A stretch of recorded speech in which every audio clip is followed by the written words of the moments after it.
She worked 4 jobs to pay her husband's debts, while he called her his slave.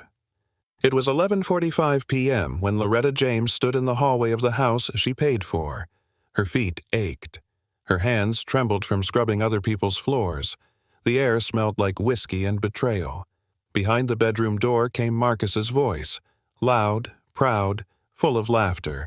"Man, I got it made," he said. "Loretta works herself to death and I just sit back." His friends roared with laughter. Then came the words that froze her blood.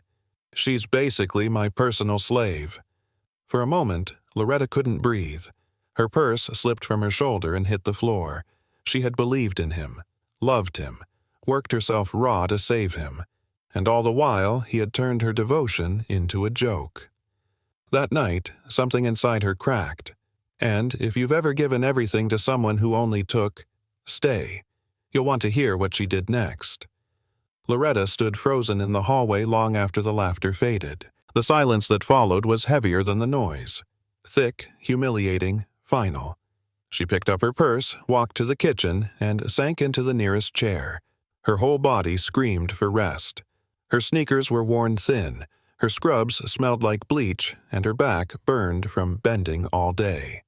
4 jobs. Hospital billing in the morning, a call center in the afternoon, waiting tables at night, and cleaning offices until midnight. Every dollar she made went straight to Marcus's debts. She told herself it was worth it, that love meant sacrifice, that she was saving their marriage. Sometimes she imagined him proud of her, maybe even grateful. That thought kept her moving when her body wanted to quit. The refrigerator hummed, the only sound in the quiet house. She opened it. Half a pizza box, 2 beers, nothing else. Her stomach turned. He always ate first, always left her scraps. Still, Loretta whispered to herself, just a little longer. Once we're out of debt, he'll see. But deep down, something inside her already knew the truth. The debt was endless, and so was her exhaustion. From the hallway, Marcus's laughter carried like broken glass. Loretta froze, hearing his voice through the bedroom door. "Man, I got it made," he said. "Loretta's working herself to the bone. I don't lift a damn finger."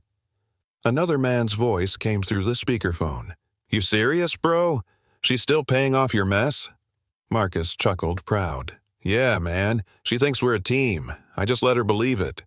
A roar of laughter followed. Someone said, "That's cold." Marcus answered, "Nah, that's smart. Why should I suffer? I got myself a personal slave." The words sliced through her like a blade. Personal slave. Loretta gripped the wall to steady herself.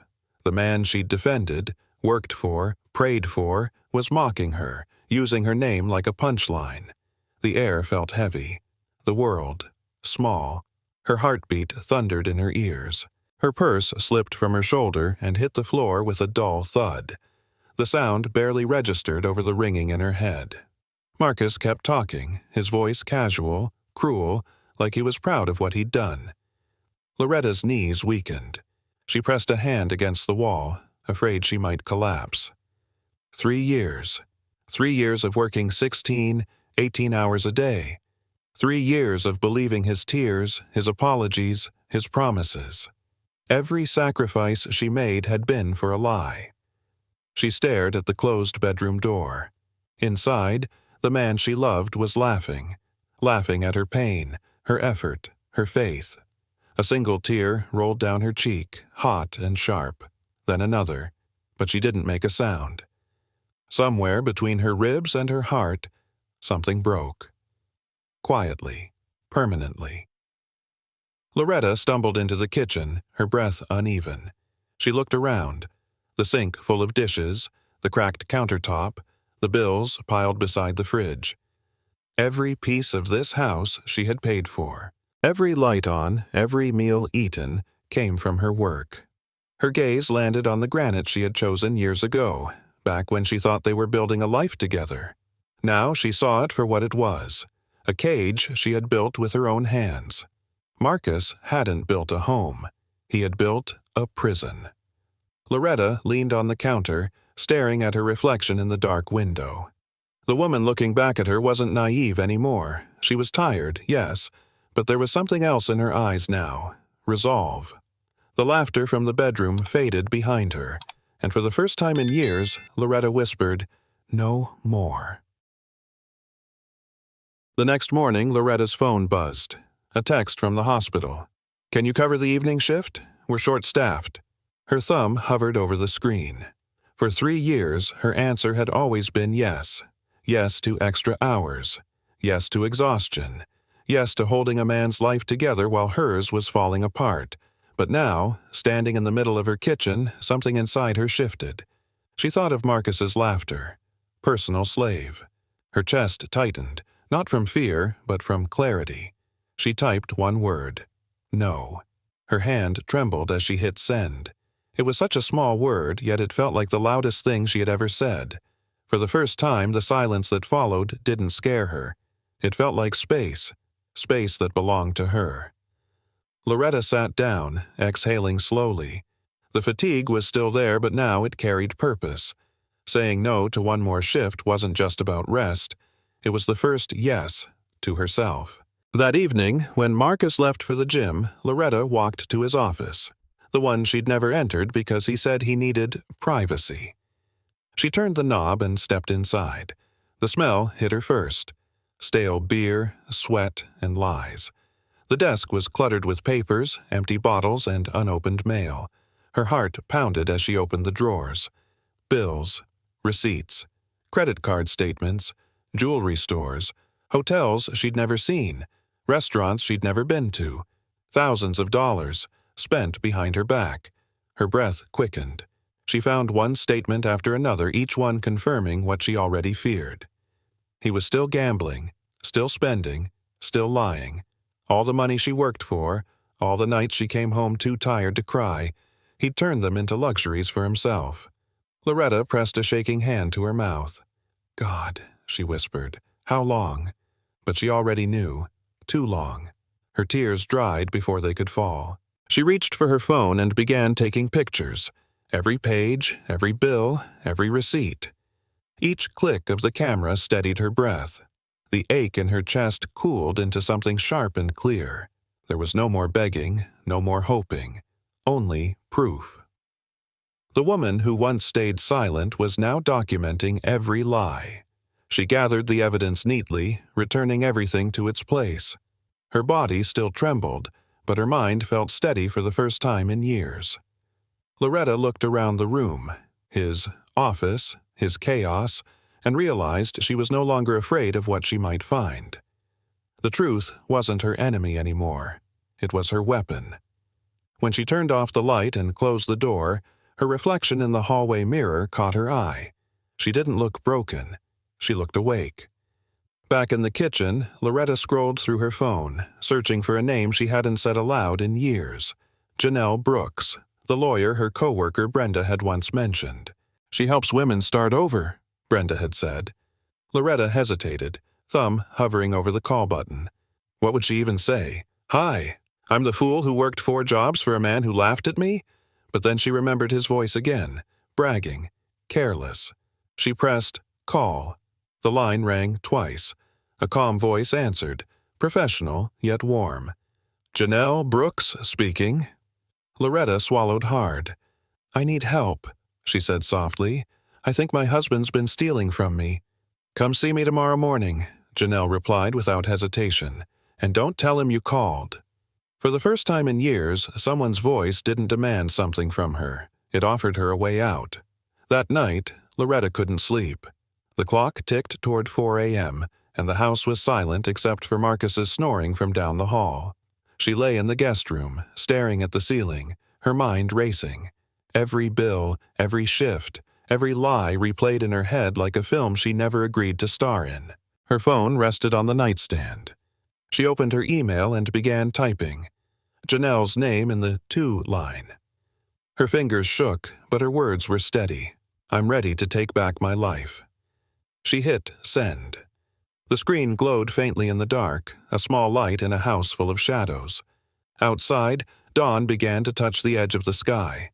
Loretta exhaled and whispered into the quiet, "Tomorrow." And for the first time in years, tomorrow felt like hope. The next morning, Loretta sat in front of attorney Janelle Brooks, a woman whose calm voice carried quiet authority. Sunlight spilled through the blinds, glinting off Janelle's glasses as she flipped through the papers Loretta had brought. Credit card statements, loan notices, endless bills.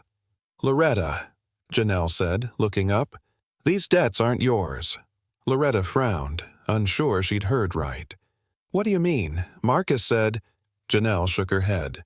"Did you sign any of these forms?" "No." "Then they belong to him. Gambling debts, hidden accounts, personal loans, you're not liable. Not a dime of this is your responsibility." For a moment, Loretta couldn't speak. The truth was too big to fit into words. 3 years of sleepless nights, endless shifts, all to pay for something that was never hers. Her chest loosened. The tears that had burned her eyes earlier now softened into relief. Janelle's tone gentled. "You've been living under guilt someone else created. But that ends today. From here on, you protect yourself." Loretta exhaled. It was the first breath of freedom she'd taken in years. That afternoon, Loretta walked into First City Bank with her documents clutched tightly in her hand. The clerk smiled. "How can I help you today?" "I'd like to open a new account," Loretta said, "in my name only." She filled out the forms, her pen trembling slightly.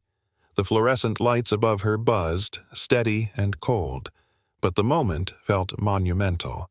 When the banker handed her the debit card, Loretta turned it over in her palm. It was just plastic, but to her, it was power. Back in her car, she opened her phone and transferred $800 from the joint account.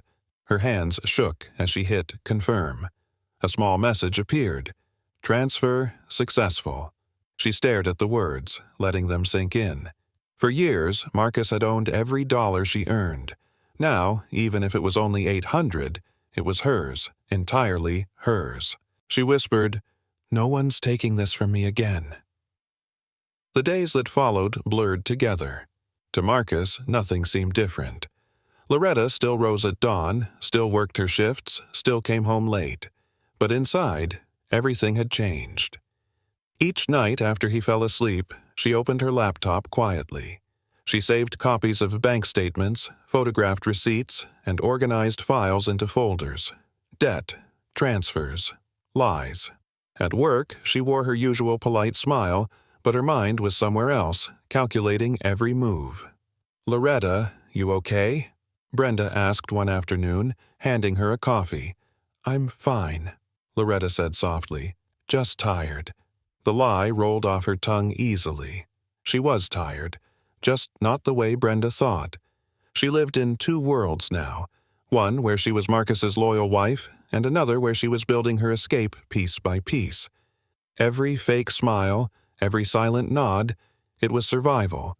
And soon, survival would become freedom. One Saturday, Marcus tossed her his car keys. "It's filthy," he said. "Clean it for me, babe. I'll give you $50. Loretta smiled thinly. "Sure." As she vacuumed, she searched. In the glove compartment, beneath a pile of old insurance papers, she found a black Android phone, not his usual iPhone. Curious, she pressed the power button. The screen lit up instantly. No password. Her breath caught. Messages appeared. Amber. "Miss you already, baby." Marcus. "Counting down to Friday. I'll tell her I've got an interview." Loretta's stomach twisted. There were photos. Marcus and a young red-haired woman in hotel rooms, restaurants, wearing jewelry Loretta had unknowingly paid for. Every image burned into her memory like fire. Her hands trembled, but she took pictures of everything. Proof. The wind outside howled through the driveway, but inside the car she sat frozen, realizing her life had been a stage, and she the fool on it. That night, the evidence lay hidden deep in her phone's gallery. Marcus sat at the dinner table, scrolling his own phone, oblivious. "Long day?" he asked casually, chewing loudly. Loretta stirred her soup, keeping her voice calm. "Yeah. Busy, as always." He smirked. "You work too hard." She wanted to scream. "You made me work too hard." But she didn't. Janelle's advice echoed in her mind. Don't confront him yet. Let him think you know nothing. So Loretta smiled. the same quiet smile she'd worn for years. "Guess someone has to," she said. Marcus laughed, sipping his drink. Inside, Loretta's pulse was steady. No tears, no shaking, just cold control. When he said, "Love you, babe," she looked him in the eye. "I know," she answered softly. And that night, she learned silence could be the most powerful weapon of all. Loretta sat in a softly lit office that smelled faintly of lavender. Across from her sat Dr. Maya Reed, a therapist with calm eyes and a gentle smile. Loretta's voice trembled as she spoke. "He never hit me, but he controlled everything. The money, my time, who I saw. I thought I was just bad at being a wife." Dr. Reed shook her head slowly. "Loretta, you're not crazy. You're controlled." The words landed like a thunderclap. Loretta froze. "Controlled?" "Yes," Dr. Reed said softly. "That's financial abuse. He took your labor, your money, your freedom, and made you believe it was love. That's not love. That's power." Loretta's throat tightened. Tears blurred her vision. For years, she'd carried shame like a secret disease. Now, for the first time, someone had named it. Dr. Reed leaned forward. "The moment you name it, you weaken it. That's how you begin to take your power back." Loretta exhaled, a sound between a sob and a laugh. "Then I'm ready." And she was. That night, at her kitchen table, Loretta opened a notebook. Dr. Reed's words echoed in her head. "Write down every time he made you feel guilty." She hesitated, then began to write. "When he told me I was selfish for resting. When he said no one else would love me. When he made me feel stupid for asking about the bills. When he laughed with his friends and called me his slave." The list grew longer and longer. Each sentence was a wound reopened, but also cleaned. By the time she stopped, her hands ached, but her heart felt strangely light. The truth was ugly, but it was hers now, and no longer hidden. She whispered to the empty kitchen, "You don't get to live rent-free in my head anymore." The silence that followed wasn't lonely. It was peace. Days later, Loretta sat in the library with her laptop open. Rows of documents filled her screen. Bank transfers, receipts, screenshots, timelines. She created an Excel sheet. Debt, source, date, proof. Next tab, plan. Each cell represented control reclaimed. Order wrestled back from chaos. She listed everything. Save $6,000, secure a new apartment, move her essentials quietly, serve divorce papers. She backed up every file on 3 flash drives. One in her car, one at work, one in a safety deposit box. Her fear had become focus. Every keystroke was power. Every list was armor. When she finally closed the laptop, the old Loretta, the one who begged, apologized, and believed, was gone. What remained was a woman who had built her own blueprint for freedom. Late one night, Loretta's phone buzzed. An unknown number. "Hi, is this Loretta? This is Tiffany. We need to talk." Her chest tightened. "Tiffany, the red-haired woman from the photos." Another message appeared. "He told me you were separated. I didn't know he was still married. I'm sorry." Loretta stared at the screen. Her pulse slowed. Calm, cold, controlled. She typed, "You can have him, and his $97,000 in debt." A pause. Then 3 dots appeared, then vanished. Tiffany never replied. Loretta set the phone down and smiled faintly. It wasn't revenge. It was release. The woman who once cried herself to sleep now slept peacefully, knowing the truth no longer belonged to him. It belonged to her. By the next week, Marcus had changed. He was restless, pacing, checking his phone constantly. "Hey," he said one evening, "why have you been so quiet lately?" Loretta shrugged. "Just tired." He laughed, but it sounded forced. "You're not hiding anything from me, right?" Her eyes met his. "Should I be?" He looked away, muttering something about bad energy. That night he stayed up late sending frantic messages. Loretta watched from the hallway, unseen. Tiffany must have told him. The fear she saw in his movements felt poetic. For years, Marcus had controlled the money, the story, and her. Now he was the one scrambling to hold on to a crumbling lie. Loretta smiled faintly in the dark. She wasn't running anymore, he was. It took 5 more weeks. 5 weeks of pretending. 5 weeks of working, saving, smiling at a man she no longer loved. When Loretta checked her new bank account that morning, the number glowed back at her. $6,043.27. Enough for first month, last month, and the deposit on the apartment across town. She visited the place that afternoon, a 1-bedroom on the 2nd floor.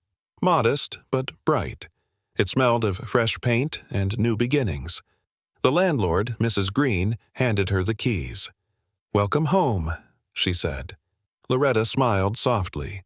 "Thank you." Driving back, her heart pounded with quiet excitement. For the first time in years, she wasn't working for survival. She was working toward freedom. That night, as Marcus slept, she packed 1 suitcase. Clothes, documents, photos of her mother, nothing more. She looked around the room she'd once shared with him. Every wall, every piece of furniture whispered memories, but none of them owned her anymore. Tomorrow, she would leave, and she wouldn't look back. Marcus was home early the next day. Loretta froze in the doorway when she saw his car in the driveway. He sat at the kitchen table, laptop open, jaw tight. "Did you close our joint account?" "I moved my paycheck," she said evenly, "to my account." "You can't do that," he snapped. "We have bills." "No," she said, stepping closer. "You have bills. You made them. You hid them. You fixed them." His face turned red. "We're married. Your money is my money." Loretta laughed, a sound sharp and fearless. "Then where's yours?" He slammed the table. "You can't do this." She met his eyes, calm as ice. "Watch me." The room went silent. For years, Marcus had won every argument by shouting louder, but not today. He stared at her, realizing the tone in her voice was final. The control he'd built brick by brick was collapsing in front of him. Loretta turned away, her decision carved in stone. When Marcus came home that evening, Loretta was waiting. On the kitchen table sat a manila envelope.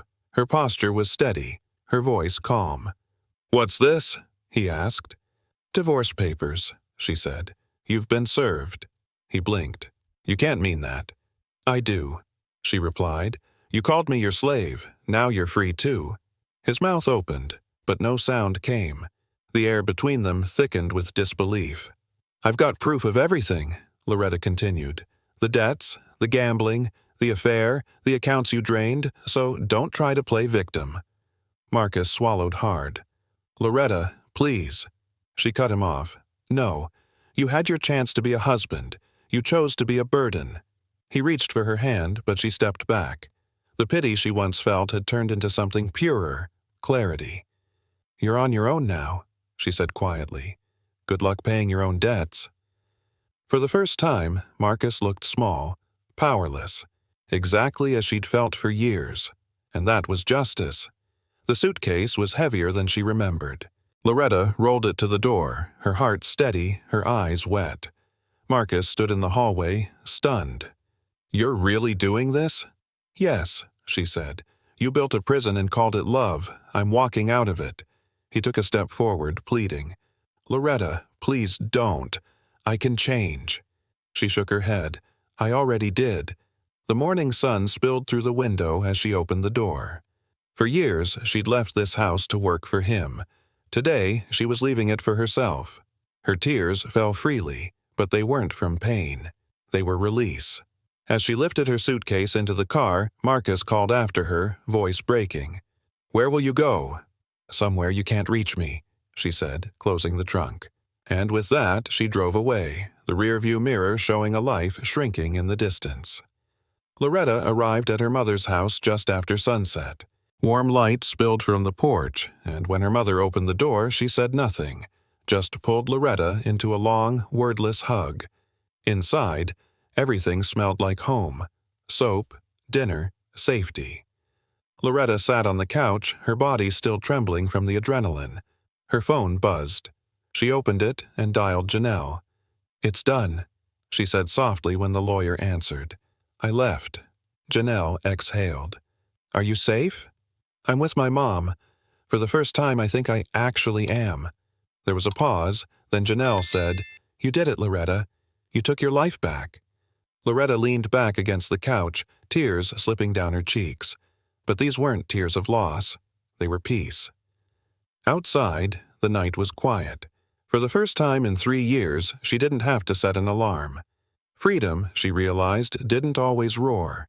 Sometimes it just breathed. 3 weeks later, Loretta turned the key to her new apartment. A small one-bedroom with sunlight pouring through thin curtains, second-hand furniture, and walls she could finally call her own. It wasn't much, but it was hers. She unpacked slowly. 1 box for clothes, 1 for dishes, 1 for the pieces of a life she was rebuilding from scratch. Her mother helped her hang curtains. Brenda brought a coffee maker.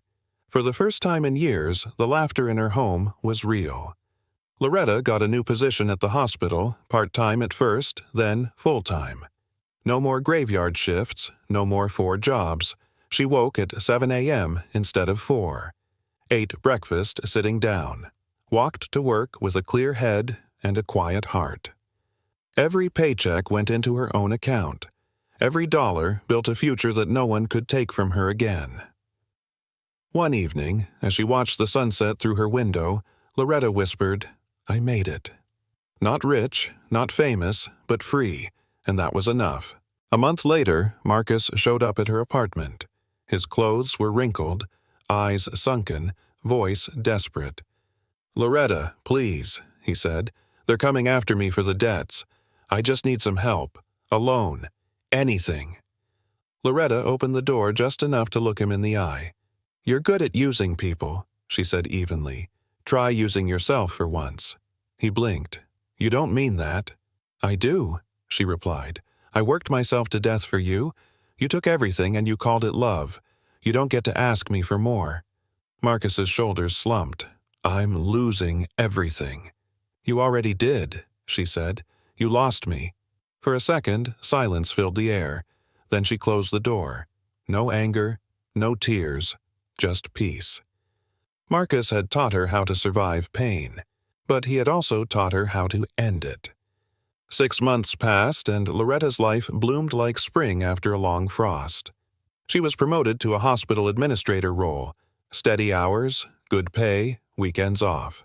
At Brenda's cookout, she met Isaiah, an accountant with a gentle smile and calm humor. He asked about her work, her dreams, her favorite food. Simple questions Marcus had never cared to ask. They talked for hours. For once, Loretta didn't have to shrink herself to fit someone's comfort. Weeks turned into months. Isaiah never rushed her, never demanded. When she told him about her past, he just nodded. "You're stronger than you know." Loretta smiled. "I finally believe that." She spent her evenings cooking, reading, studying part-time for her therapy certification, a dream she'd buried long ago. Her life was no longer about surviving someone else's chaos. It was about creating her own calm. And in that calm, love found her again. A year later, Loretta stopped at a downtown cafe before work. The smell of coffee and cinnamon filled the air, and then she saw him. Marcus, behind the counter, wearing an apron. Thinner, older, eyes tired. Their eyes met. He hesitated, then forced a smile. "Hi, Loretta." "Hi," she said. "Medium latte, please." He nodded, made the drink in silence, and set it on the counter. "That's $4.50. She handed him her card. Their fingers didn't touch. "How are you?" he asked quietly. "I'm good," she said. "Really good." He nodded. "I'm trying to get by." Loretta smiled politely. "That's something." He looked at her, searching for emotion. "Do you ever think about me?" She met his gaze without blinking. "No, I don't think about you anymore." Then she took her coffee and walked away, steady, calm, free. 2 years later, Loretta celebrated her 36th birthday in her backyard. Friends gathered around, laughter spilling through the warm evening air. Her mother brought a cake, Brenda popped champagne, and Isaiah stood beside her, smiling proudly. Brenda raised a glass. To Loretta James, the woman who once worked 4 jobs to pay for someone else's life, and now works 1 to live her own. Cheers erupted. The sound was joy, pure and full. Loretta felt her chest tighten, not from pain but from gratitude. She had survived the fire and rebuilt herself from the ashes. When the crowd faded and the night grew quiet, Loretta sat on the porch with Isaiah, candles flickering beside them. She looked up at the stars and whispered, "I'm finally home." She thought of every woman still fighting, still carrying someone who refused to walk, and spoke softly, as if to them, "If you've ever carried someone who refused to move, it's okay to finally set them down. Peace begins the moment you choose yourself." Then she smiled at the night, the freedom she'd earned shining in her eyes. And if her story touched you, stay. Subscribe, turn on the bell, and keep walking with us through stories of strength, freedom, and women who rise again.